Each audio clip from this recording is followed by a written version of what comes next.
Yeah, it's J-Lock, and I just skipped class with the progress report. The Progress Report. All right, what's going on? It's your girl, Lala Shepherd. This is a new episode of Skipping Class presented by the Progress Report. I got J-Lock in the building. How you feeling? Feeling good, can't complain, man. That's what's up. Okay. So I heard you was from Mississippi. So tell me, what part of Mississippi are you from, and how was it growing up there in your upbringing? Yeah, I'm from Forest, Mississippi, Scott County. That's where I was raised at. Very country. You can start there, having cows in the field, neighbors raising donkeys and everything. It's really that country. But as far as, growing up, I grew up good. It was a balance. I grew up good, good days, bad days, and everything. Respect. So talk about getting into music. How long have you been in your journey? Yeah, I got into music when I was 14.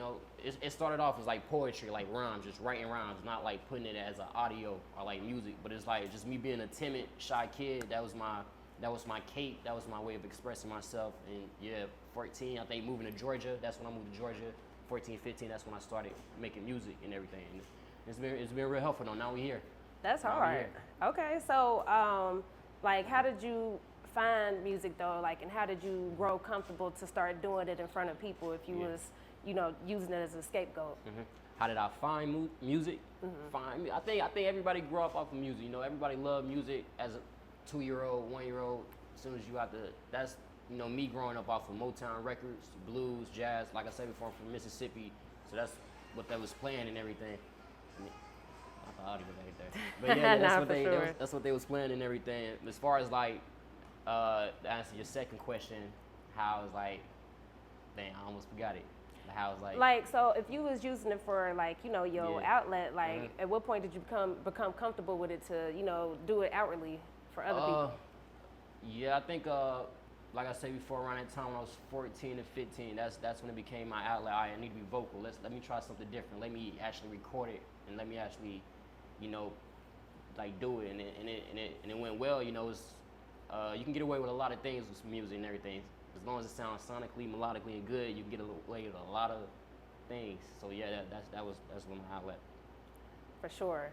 Now that move for you, how was that transition from that type of city or town to going to Georgia? And what part of Georgia did you move to? Yeah, we moved to Dallas, Georgia. It's like a suburban area. I went to North Parton High School. It was definitely a different experience. A lot of white people was there. You don't see that in a lot of white people in Forest and everything, especially the school I went to. It was a big old high school, I think 8A.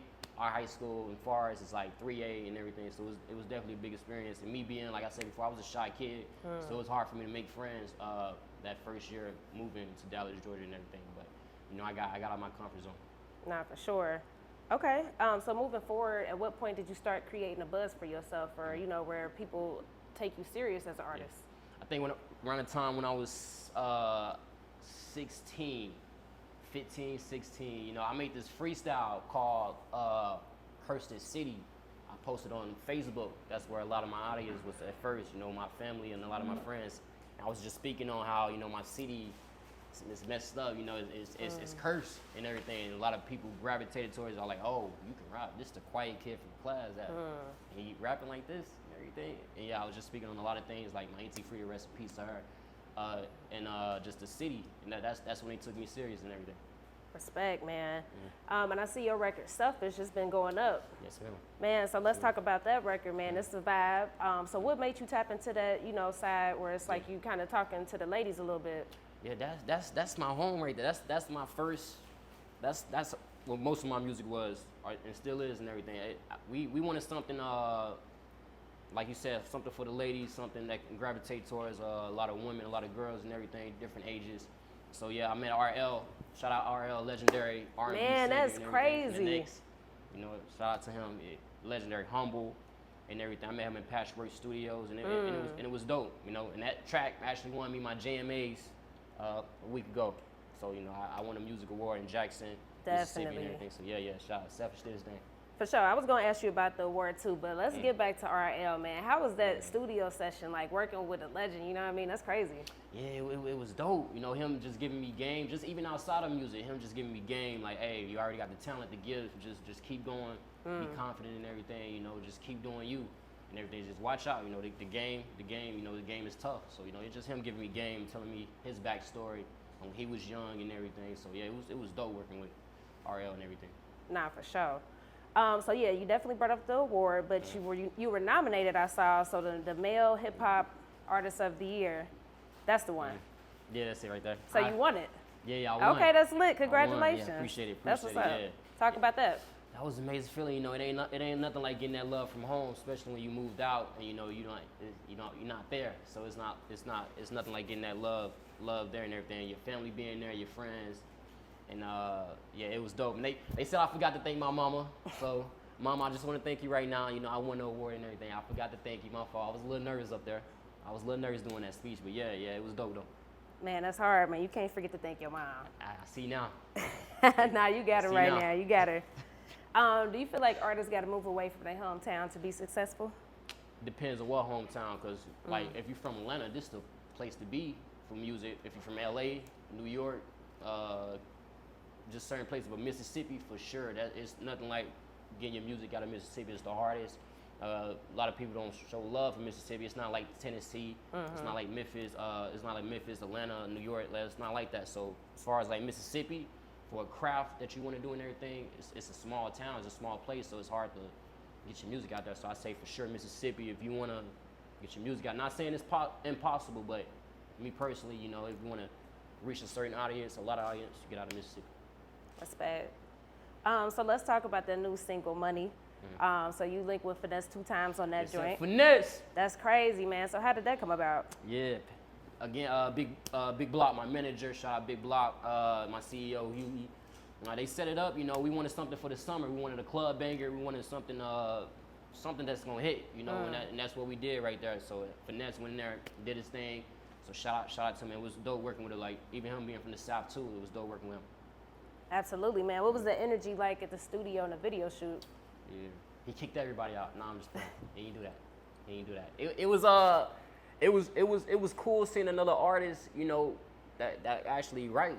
You know, it's a lot of artists punch in, punch out, which I think is dope. And I wish I can do that every time. You know, I do it every once in a while, but see him like laying out notes full of rhymes and everything, just seeing which one he gonna use. Okay, that was dope right there. So it was the energy was great in there. Wow, that's what's up. So we know he right. We've been seeing, you know what I mean, he's been going crazy, especially when he was locked up. So you say you right as well. Yeah, most definitely. That's how I write my music. I like to structure my songs. I like to take my time. It might be certain situations and certain things where I just go in and punch in and punch out. But yeah, as far as overall though, I always been a writer. You know, I like to write. Got you. So how did you link with Block Entertainment, man? That's crazy. Yeah, that was my CEO. Like I said, shout out my CEO, Huey of Stone Road Music. He had a meeting with Big Block, I think a few months ago, almost a year ago. You know, we wanted to take it more to the next level and everything. So that's what we did. You know, I met Block in Atlanta. You know, on a video shoot. Dope, just knowing his background and the impact he had on hip hop and the artists he worked with. So you know, I'm just thankful to work with him. Nah, for sure. What was, I would say, the best piece of game that he gave you, directly or Big indirectly? Block. Yeah, just be ready, be on time. For sure, be on time. He big on that, you know, being ready and being on time. A lot of record labels, just people overall respect you more when you on time. So that's definitely that stick to me. Hell yeah, I respect that, man. Thank you for being on time. Yeah, hey, for that's sure. what we're here for. That's what's up, man. Make it happen. So our show is called The Progress Support. How would you say that you progressed lately as a person? Progress lately, you know, I think I learn every day. I think every day is a learning experience. I think if I don't see growth, whether it's in my music, whether it's I'm not learning something, whether it's like a new word every day, I think I've been progressing in life. Period. I think I've been doing, you know, what I'm supposed to, you know, and hopefully I can keep growing. Respect, man. So what's coming up next? Next, whatever you want, whatever y'all want. Mixtape, EP, album, single. What I can promise for sure though, you're gonna be seeing me a lot more. You're gonna be hearing from me a lot more. And yeah, that's one thing I say for sure. Sure, man. Well, anything else you want your people to know?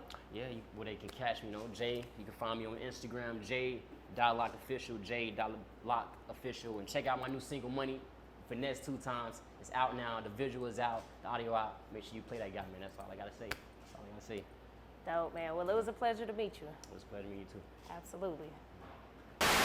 The Progress Report.